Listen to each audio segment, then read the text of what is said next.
We have recently seen a huge number of companies essentially trying to use AI to automate basic tasks or complex tasks that you do on a day-to-day basis. Now, the promise was that AI agents would be able to basically do all these things themselves.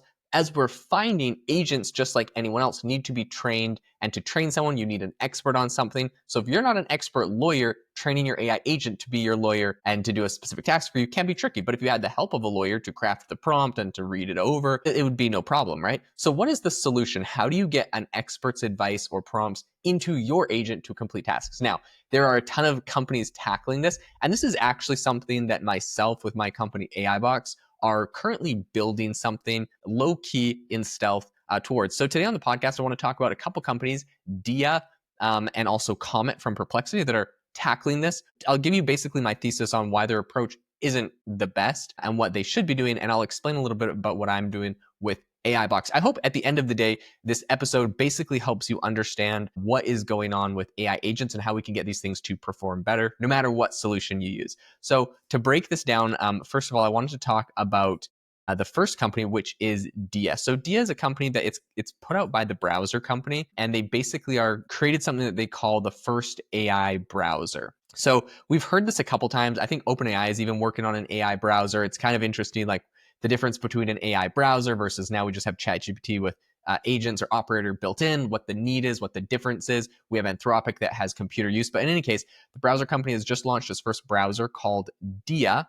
And basically, this is something that's supposed to have AI built into it. We've seen like browsers where there's a side panel on the side where you're chatting with ChatGPT and it can do things for you in the browser. Basically, it's kind of an interface to work with an agent. So I do love the concept of browsers with AI and AI agents in them. I think this is something that's really powerful. So what is going on with Dia? How are they trying to automate these small tasks? Basically, the problem you run into, and I found this myself while using ChatGPT operator frequently, is that you'll ask it to do something and it can get through like a bunch of the process, but it just doesn't know enough. It's not an expert in that particular area. I'll try to get it to help me with like podcast editing.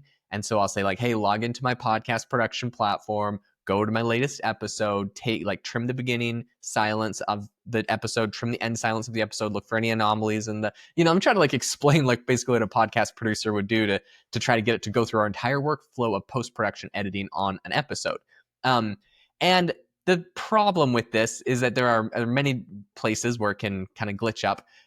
But also the other problem is like even if I tell it to do the same thing, it might do it once great, and the second time it might not completely understand. It gets confused by some buttons. It goes off in the wrong direction. More or less, though, I'll say something like, go and look for anomalies in the recording and fix them, and it has no idea what the heck anomalies are. You got to be very specific. So because I do this all the time, and I have a production team that helps me work on all of these podcast episodes, I can be very specific. I can say, look for any audio that looks too loud and is clipping, apply these effects. Look for any audio that is silent, or maybe they didn't have their mic close enough to them, boost that audio, right? Like I can go through and explain. And an agent generally, if you do that, can solve the problem. Now, what happens if someone's brand new to podcast recording or any process or task, or has like a minor amount of knowledge, and they don't know what they don't know? I recently had this experience. I was helping my wife. She released an album of music, and she got kind of sick of all the mixing and mastering on the album, and was like, hey, can you like help me do the mixing and mastering? I've done she worked for like months on this project and really got burnt out by the end. And I'm like, okay, sure. Like, how hard could it be? I like open up the software, was very overwhelmed by mixing and mastering, to say the least.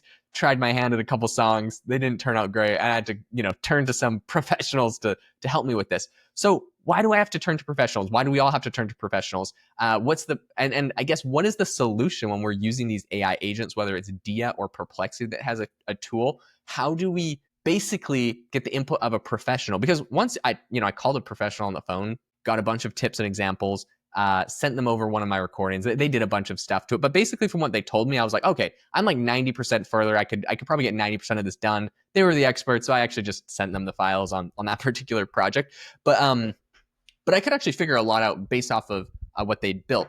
So this is the solution that Dia and Perplexity are launching. Dia has launched something called a skills gallery. So basically, once you get an AI agent to do like a task, if it's something that you got to do repetitively, if it does it correct one time, you basically save this as a skill. So They have something that they've basically like given 3 examples of quote unquote skills that these things could kind of have saved in there and could be replicated. And the beauty of this, I'm not exactly sure how their platform works, but you could imagine if I accomplished something successfully, whatever prompt I gave it, however I got it to do that particular task, if I can save that a snapshot of that skill where it essentially turns what it did into code, so it's like it's not going to mess it up in the future. If you can save that snapshot and share it with other people, then someone else that might not be, an audio engineer or a podcast engineer or a lawyer or a doctor or a plumber or an expert in any domain that you are an expert in can use that to get part of their process done correctly,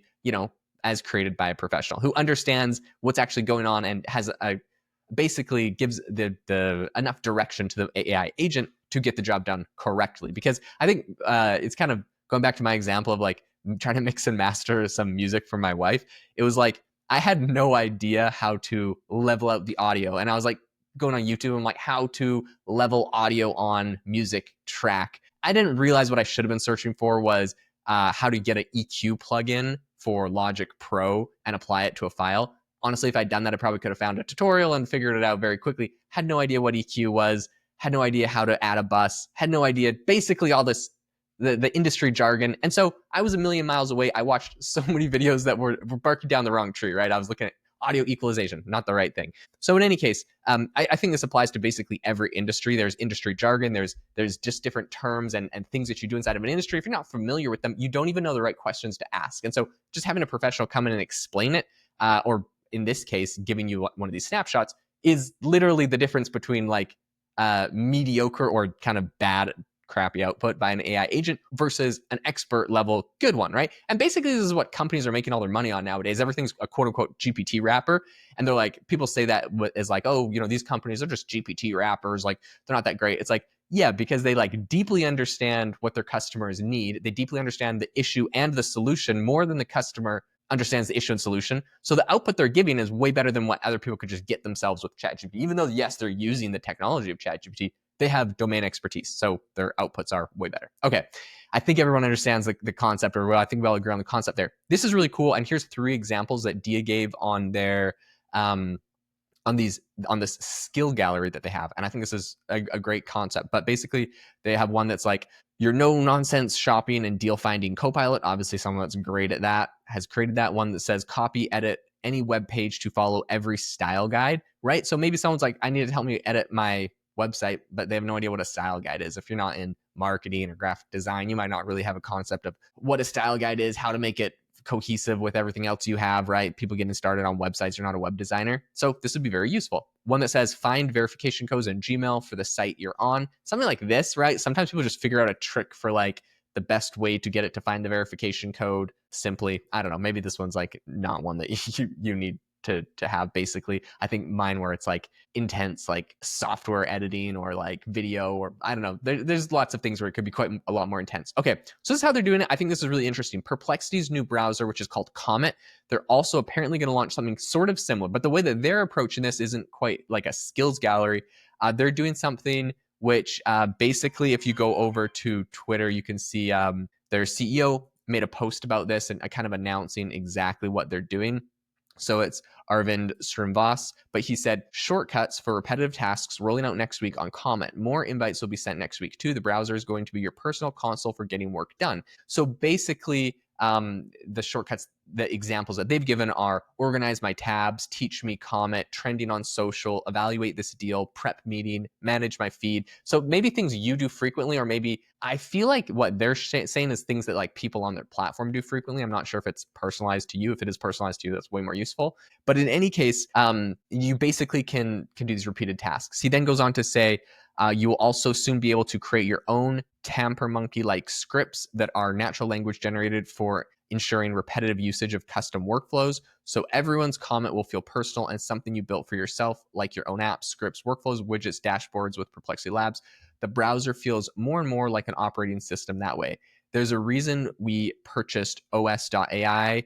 The roadmap is to make Comet feel like your own mini customized computer within your existing computer or phone, and compute running across client and server with the ability to run local models to do it. Okay, all of this is cool. I both honestly both of these projects and platforms I think are fantastic and are going to have a lot of usage and be very, very useful. Now, the hole in the market that I'm seeing, and basically the way I'm thinking about this and how I'm trying to fill this with my company AI Box, is with something like this, this kind of tool from Perplexity. It's all about building this custom computer, right? If you do these workflows repetitively, it can basically figure them out for you and help you to accomplish the tasks, which is really, really useful. But there is a problem with this, and that is that if you don't know how to do something, like the agent, you're not going to get any closer to accomplishing a task very well. So what I'm building at AI Box to essentially try to help solve this problem that a lot of people are having with agents is something called an AI agent builder platform.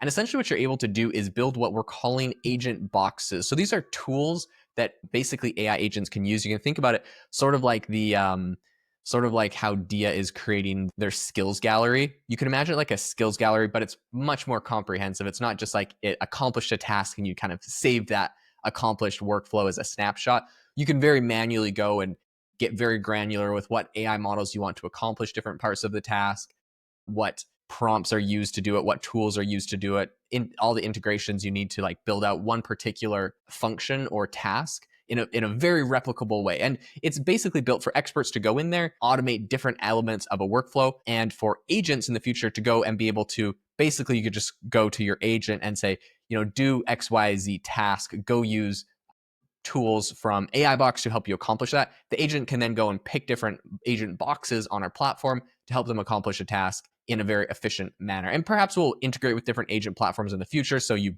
basically don't have to tell it to go to AI Box. You just tell your agent to do something. It will search for tools on AI Box that can help it accomplish that better. Outputs that you're going to get are created by experts and they're going to be the same every time. So it's not like the agent's going to do things different. So we're really excited basically about what we built so far, which is a playground where you can test the top 40 AI models. There's text, image, audio, all of that you can go and try out and basically skip paying subscriptions to all those platforms. So that's kind of what we're using to test all of our infrastructure right now. And in the coming weeks and months, we'll be rolling out tools in the direction of this new concept for agent boxes, where we have a builder platform and you're able to actually create tools. So if you want to try out the current product we have now, which is a playground to try all the latest AI models, you can go to aibox.ai to try it out. And stay tuned. I'll be making announcements on the podcast and as we kind of go forward in the future on what we're building next with the AI agent platform and what you'll be able to essentially create for those in the future. Thank you so much for tuning into the podcast today. And if you enjoyed it, make sure to leave a rating and review, subscribe and like the video over on YouTube. It helps out tremendously with the algorithm. And as always, I will catch you in the next episode.